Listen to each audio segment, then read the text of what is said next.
नमस्कार, मैं हूं आपके साथ कविता थपलियाल और आप देख रहे हैं कंज्यूमर इज किंग। आज हम एक खास मुद्दे पर बात करने वाले हैं। कंज्यूमर अफेयर मिनिस्ट्री की ओर से कंज्यूमर प्रोटेक्शन एक्ट के तहत डायरेक्ट सेलिंग से जुड़े नियमों की अधिसूचना जो है वो जारी कर दी गई है। नए नियम डायरेक्ट सेलिंग से जुड़ी कंपनियों और ई कॉमर्स प्लेटफॉर्म का इस्तेमाल करने वाले डायरेक्ट सेलर्स पर भी लागू होंगे। इस विषय पर एक्सपर्ट्स के साथ हम विस्तार से बात करेंगे, लेकिन आखिर ये पूरा मामला क्या है, देखिए इस रिपोर्ट में। ग्राहकों के हितों को ध्यान में रखते हुए सरकार की ओर से कंज्यूमर प्रोटेक्शन एक्ट के तहत डायरेक्ट सेलिंग से जुड़े नियमों की अधिसूचना जारी कर दी गई है। नए नियमों के मुताबिक राज्यों को डायरेक्ट सेलिंग से जुड़ी कंपनियों की मॉनिटरिंग के लिए मैकेनिज्म बनाना होगा। इसके साथ ही डायरेक्ट सेलर के प्रोडक्ट्स या सर्विस से अगर ग्राहक को शिकायत होती है तो जिम्मेदारी डायरेक्ट सेलिंग कंपनियों को भी लेनी होगी। ग्राहकों की समस्या के निपटारे के लिए ग्रीवेंस रिड्रेसल ऑफिसर की नियुक्ति की जाएगी। वही ग्राहकों को प्रोडक्ट या सर्विस की शिकायत ऑफलाइन और ऑनलाइन दोनों माध्यमों से करनी होगी। ग्राहक की शिकायत के बाद जिम्मेदार विभाग को 48 घंटे के भीतर कार्रवाई करनी होगी और 1 महीने के भीतर पूर्ण रूप से शिकायत का निपटारा करना होगा। वही अगर 1 महीने में भी शिकायत का निपटारा नहीं होता है तो ग्राहक को लिखित में इसकी शिकायत दर्ज करानी होगी। लगातार मिलती शिकायतों के बाद सरकार की ओर से इन नियमों का पालन करने के लिए 90 दिनों का समय दिया गया है। नए नियम डायरेक्ट सेलिंग से जुड़ी कंपनियों और ई कॉमर्स प्लेटफॉर्म का इस्तेमाल करने वाले डायरेक्ट सेलर्स पर भी लागू होंगे। ईटी नाउ स्वदेश। चलिए, तो यहाँ पर आपने ये पूरा मामला सुना, लेकिन इसको लेकर हमारे कई सारे सवाल हैं जिन पर हम विस्तार से इस पूरी पेशकश में बात करेंगे। मुख्य सवाल क्या है आपको बताते हैं। ग्राहकों के हितों को ध्यान में रखते हुए सरकार ने जो ये फैसला लिया है, इसके तहत डायरेक्ट सेलिंग से जुड़े नियमों की अधिसूचना जो जारी की गई है, क्या इनके जो नए नियम है इनकी इसके तहत जो ट्रैकिंग की जाएगी, क्या उसके इम्प्लीमेंटेशन पर किसी भी तरह की निगरानी यहाँ पर रखी जाएगी सरकार की तरफ से। इसके अलावा डायरेक्ट सेलिंग जो कंपनियां हैं, इनकी शिकायतों के निपटारे से इन कंपनियों के बिजनेस को आगे बढ़ाने में कितना प्रोत्साहन मिलेगा, और साथ ही जिस तरह से हम डायरेक्ट सेलिंग के व्यापार को बढ़ता हुआ देख रहे हैं, इसके साथ ही कई सारे धोखाधड़ी के मुद्दे भी इसको लेकर सामने आ रहे हैं, उनसे कैसे निपटा जाएगा। इन तमाम मुद्दों पर आज हम विस्तार से बात करेंगे और हमारे साथ खास मेहमान भी जुड़े हुए हैं। कंज्यूमर वॉइस के मैनेजिंग एडिटर श्रीराम खन्ना है और साथ ही बिजनेस काउंसलर और direct selling expert Sonu Sharma, ये दोनों हमारे साथ जुड़े हुए हैं। आप दोनों का ही आप इन नियमों का स्वागत करते हैं। लेकिन सोनू शर्मा जी, अगर आप मुझे सुन सकते हैं, दर्शकों को हम बताना चाहते हैं विस्तार से कि ये नए नियम क्या है और किस तरह से एक्सेप्टेंस डायरेक्ट सेलिंग को लेकर इन अधिसूचना के बावजूद आप बढ़ती हुई देख रहे हैं। मुझे आपका आवाज आ रहा है मैम?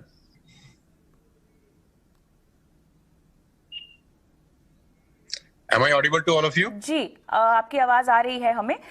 मैं आपसे ये पूछना चाह रही थी कि जो नए नियम अधिसूचना के तहत जारी किए गए हैं, उन पर अगर विस्तार से आप बात कर सकें तो।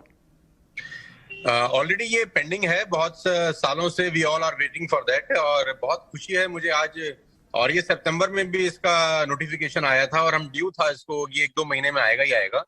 तो मैं बहुत खुश हूँ, अपनी पूरी इंडस्ट्री की तरफ से इसको वेलकम करता हूँ। और ये एक ऐसा कदम है गवर्नमेंट ऑफ इंडिया की तरह जो उठाया गया है, जिससे जो सही काम कर रही हैं कंपनियां, जो लीगल तरीके से बिजनेस बिल्ड कर रही हैं, जो नीति आयोग भी बोलता है कि 2025 तक की इंडस्ट्री करीब 65,000 करोड़ की होने वाली है।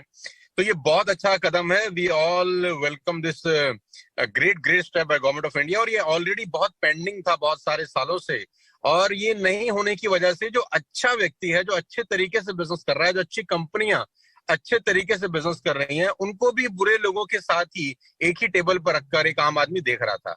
अब जैसे ये रूल्स नोटिफिकेशन आए हैं, रूल्स के फॉर्म में कन्वर्ट हो जाएंगे, तो ये बहुत अच्छा स्टेप है और सारी अच्छी कंपनियों को उसको वेलकम करना चाहिए। हम बाद में आते हैं, लेकिन सोनू शर्मा जी, आपसे मेरा सवाल यहाँ पर यह है कि कंपनियों कहा गया है कि वो एक मॉनिटरिंग मैकेनिज्म को कंपनी में स्थापित करे। ये किस तरह के मैकेनिज्म की बात हो रही है, किस तरह से इसको स्थापित किया जाएगा, इसकी ट्रैकिंग कैसे की जाएगी? कंपनी के लेवल पर अगर मैं समझना चाहूं तो जिम्मेदारी इस अधिसूचना के बाद कितनी बढ़ गई है ताकि पारदर्शिता मेंटेन की जाए? ये बेसिकली मैं आपको बताना चाहता हूँ प्रॉब्लम है क्या। प्रॉब्लम ये है मैम कि जितने भी लोग डायरेक्ट सेलिंग के नाम पर मनी सर्कुलेशन चला रहे हैं, ये एक्ट बेसिकली उन पे लागू होता है।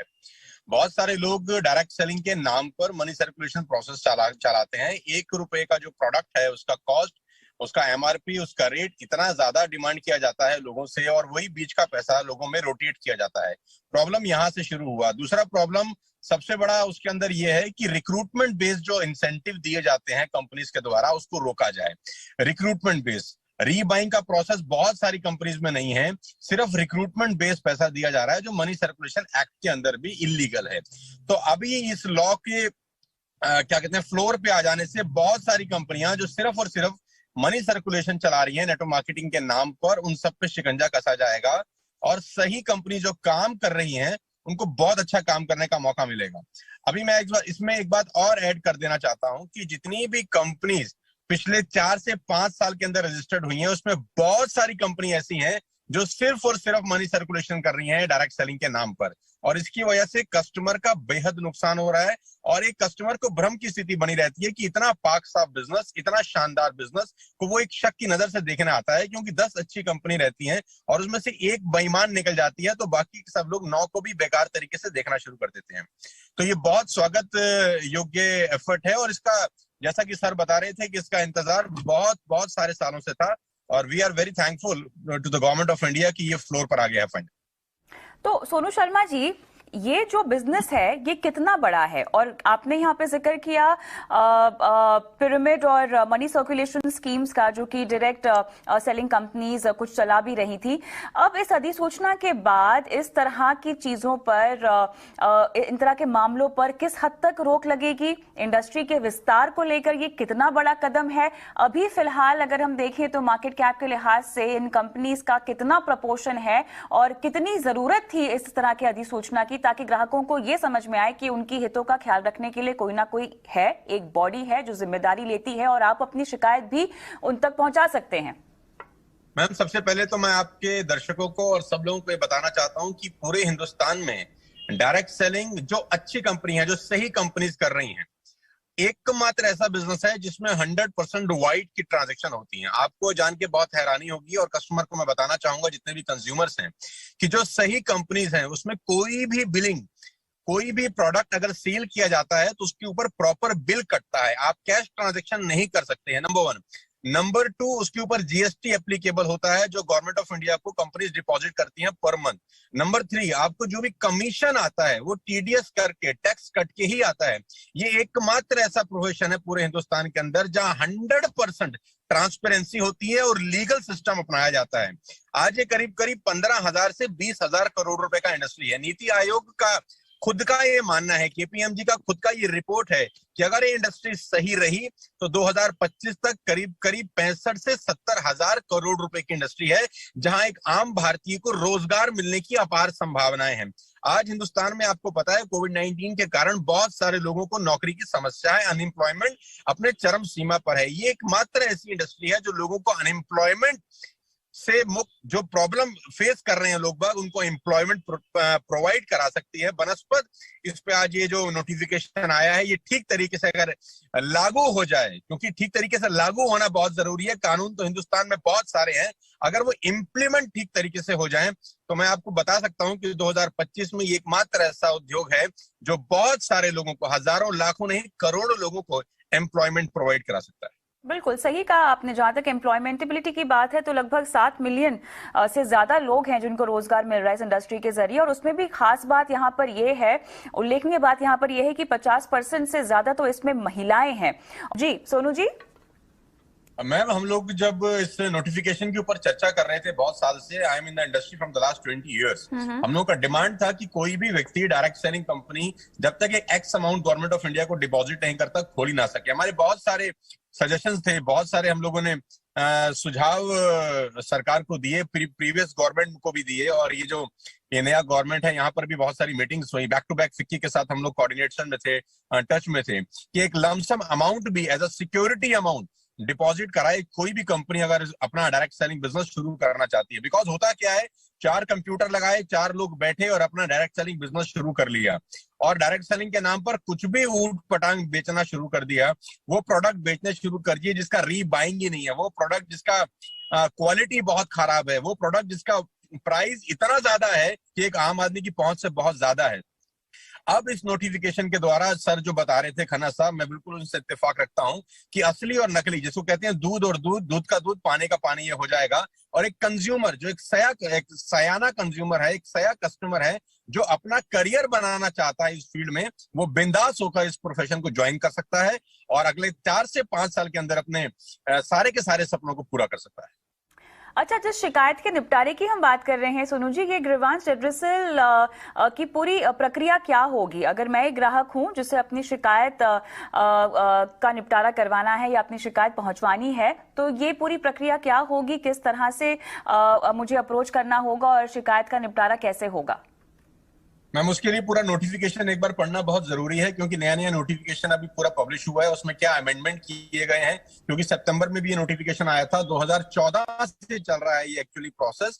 तो एक बार उसको पढ़ना पड़ेगा कि क्या अमेंडमेंट्स हुए हैं, क्या चेंजेस हुए हैं, उसके बाद इसके बारे में बात की जा सकती है। खन्ना जी, कहीं ना कहीं अगर हमें इस कारोबार को आगे बढ़ाना है सोनू जी, तो इस तरह के नोटिफिकेशंस के अलावा इनोवेशन की भी तो जरूरत होगी इसको आगे बढ़ाने के लिए, क्योंकि देखिए आज का जो मार्केट है वो काफी बड़ा है। केवल डायरेक्ट सेलिंग तो एक जरिया नहीं है जहां से लोग खरीदारी कर रहे हैं, ई कॉमर्स है, ऑनलाइन की दुनिया बहुत ज्यादा बड़ी हो गई है, गहरी होती भी जा रही है। कहीं ना कहीं ये कॉम्पिटिशन तो है ही। किस तरह के इनोवेशन की जरूरत है? इनोवेशन आएंगे तो वहां पर एक ग्राहक की सुरक्षा का भी सवाल आएगा और कारोबार में पारदर्शिता का भी सवाल आएगा। तो कैसे आगे बढ़ा जाए? पहले तो मैडम मैं आपको ये बता दूं कि जो डायरेक्ट सेलिंग के थ्रू प्रोडक्ट का खरीद फरोख्त होता है और सेल परचेज होता है, और जो दूसरा माध्यम है प्रोडक्ट को सेल और परचेज करने का, दोनों में जमीन और आसमान का फर्क है। पहली बात तो जितना भाई अच्छा डायरेक्ट सेलिंग कंपनी है, मैं नाम यहाँ पर नहीं लेना चाहूंगा, ABCDEF जो भी कंपनीज हैं, जो अच्छे तरीके से डायरेक्ट सेलिंग करती हैं और जिनमें रीबाइंग होती है। रीबाइंग का मेरा मतलब बड़ा सीधा सा है कि एक ही प्रोडक्ट को बार बार बेचा जाता है और खरीदा जाता है। एक ही कस्टमर एक ही प्रोडक्ट को बार बार बाय करता है। तो इनोवेशन इसलिए भी बढ़ जाता है क्योंकि कंपनी तभी ही बड़ी होती है जब एक ही कस्टमर उसी प्रोडक्ट को बार बार खरीदता है, और बार बार तभी खरीदेगा जब उसका क्वालिटी, उसका वैल्यू और उसका प्राइस उसको माफिक लगेगा बाजार के मुताबिक। तो ये बहुत ज्यादा जरूरी है किसी भी कंपनी के लिए कि वो इनोवेटिव रहेगी अपने प्रोडक्ट्स की क्वालिटी में, क्योंकि उसका प्रोडक्ट अगर बार बार बिकेगा नहीं तो कंपनी का टर्नओवर बढ़ेगा नहीं। क्योंकि यहाँ पर असली और नकली का भेद मालूम चलेगा, क्योंकि जो नकली कंपनी रहती है वो रिक्रूटमेंट पे पैसा देती है। आपने किसी एक व्यक्ति को रिक्रूट किया and you will earn 10,000 rupees और 5,000 रुपीज, उसके बाद वो बाइंग करे कि ना करे किसी को कोई मतलब नहीं रहता। लेकिन जो जेन्युइन डायरेक्ट सेलिंग कंपनी है वो रिक्रूटमेंट पे पैसा नहीं होता, वो रीबाइंग का जो स्ट्रक्चर है वो बहुत इंपॉर्टेंट है। इसीलिए मैं अपने प्रोग्राम्स में भी बोलता हूँ कि ये कल्टीवेशन का बिजनेस है, हंटिंग का नहीं है। जो नकली कंपनी है वो हंटिंग करती है बेसिकली। तो इनोवेशन करना पड़ेगा सारी कंपनियों को अपनी प्रोडक्ट की क्वालिटी बढ़ाने के लिए। प्राइसिंग एक बहुत बड़ा इंपॉर्टेंट रोल प्ले करता है, क्योंकि ई कॉमर्स के ऊपर आपको पता है कि टफ कंपटीशन है। तो सारी कंपनीज को अपने प्राइस के ऊपर बहुत काम करना पड़ेगा। क्वालिटी नो डाउट वैसी रखनी पड़ेगी कि एक ही कस्टमर वही प्रोडक्ट को बार बार बाय करे। महिलाओं के रोल में सोनू जी कितना और इजाफा हो सकता है? क्योंकि महिलाएं कहीं ना कहीं as an employ trust factor भी लेके आती हैं, स्पेशली अगर मैं कस्टमर पॉइंट ऑफ व्यू से देखना चाहूँ। अब जिस तरह से हम महामारी से भी गुजरे हैं, आगे चलते हुए क्या आपको लगता है कि जो प्रपोर्शन हम विमेन का देख रहे हैं इस पूरे सेक्टर में, इसमें इजाफा होगा या इस पर भी खास फोकस देना चाहिए कंपनियों को? पहले तो मैं आपको थोड़ा सा करेक्ट कर देता हूँ मैडम। जो 50% आपने पार्टिसिपेशन की बात की है लेडीज की, महिलाओं की, वो 50% पार्टिसिपेशन हिंदुस्तान का डेटा नहीं है, वो आप ग्लोबल डेटा की बात कर रहे हैं। हिंदुस्तान में अभी ये डेटा बहुत कम है जो महिलाओं का पार्टिसिपेशन है। अब चूंकि इस नोटिफिकेशन के बाद, इस प्रोटोकॉल के बाद, इस रूल्स रेगुलेशन के बाद, इस लॉ के बाद मेरे को 100% ये श्योरिटी है कि महिलाओं की भागीदारी बढ़ेगी। क्योंकि जो 50% का डेटा आप बता रहे हैं वो ग्लोबल डेटा है, हिंदुस्तान के हिसाब से 50-50 का रेशियो अभी नहीं है। तो ये बहुत बड़ा मार्केट है महिलाओं के लिए। और सबसे अच्छी बात तो ये है कि वो महिलाएं अपने घर में बैठ के इस बिजनेस को बिल्ड कर सकती हैं। वो सिर्फ घर में बैठ के अपने बच्चों की परवरिश के साथ साथ, अपने इनलॉज को देख रहे, अपने हस्बैंड की सर्विस के साथ साथ अपने घर में बैठ के इस बिजनेस को बिल्ड कर सकती हैं। उनको एक कॉन्फिडेंस मिलेगा। दरअसल रजत बैनर्जी जो है इंडियन डायरेक्ट सेलिंग एसोसिएशन के चेयरमैन, उनके जरिए जो स्टेटमेंट आई है, मैं वही स्टेटमेंट का जिक्र यहां पर कर रही हूं, जहां पर उन्होंने खासतौर से लिखा हुआ है कि 50% यहां पर महिलाओं को लाइवलीहुड प्रोवाइड किया जाता है इस सेक्टर की वजह से, की तरफ से। मैडम वो ग्लोबल डेटा है मैडम। हिंदुस्तान में 50% और 50% का रेशियो नहीं है। I am into the field from the last 20 years. अगर मैं प्रोग्राम करता हूँ कहीं 10,000 लोगों का, तो उसमें 1,000 लेडीज होती हैं और 9,000 जेंट्स होते हैं, राइट। तो वो ग्लोबल डेटा है, वो बिल्कुल ठीक कह रहे हैं, लेकिन वो डेटा ग्लोबल है। इसीलिए मैं ये कह रहा हूं कि ये बहुत बड़ा वैक्यूम है, एक बहुत बड़ा अपॉर्चुनिटी है महिलाओं के लिए कि वो फ्रंट में आ सकती हैं और उनमें काबिलियत है। महिलाओं में मैं हमेशा से मानता हूं कि पुरुषों से ज्यादा काबिलियत होती है इस बिजनेस को बिल्ड करने की। अब वो एक सेफ सिक्योर एनवायरनमेंट में इस बिजनेस को बिल्ड कर पाएंगी इस नोटिफिकेशन के बाद। और मुझे ऐसा लगता है कि आने वाले 4-5 साल के अंदर बहुत बड़ा काम हो सकता है इस फील्ड में ड्यू टू दिस नोटिफिकेशन। चलिए, तो मेरे ख्याल से यहाँ पर एक बार फिर से ग्राहकों की सुध आई है, जिसके चलते हमने ये अधिसूचना और ये नियम जारी होते हुए देखा है। एक बार फिर से डायरेक्ट सेलिंग जो एक सेक्टर है, लगातार सवालों के सर्कल में घिरा रहता है इन टर्म्स ऑफ पारदर्शिता, और जिस भी तरह कि यहाँ पर मनी मेकिंग प्रैक्टिसेस हमने होती हुई देखी हैं पिछले दिनों, इसको लेकर कवायद एक बार फिर से शुरू होती हुई दिखाई दे रही है। उम्मीद करते हैं कि ये सेक्टर आगे बढ़ते हुए कॉम्पिटिशन को फेस करने में कामयाब रहे। बहुत बहुत शुक्रिया आप दोनों का इस खास पेशकश में शामिल होने के लिए। कंज्यूमर किंग में आज के लिए इतना ही। मुझे भी इजाजत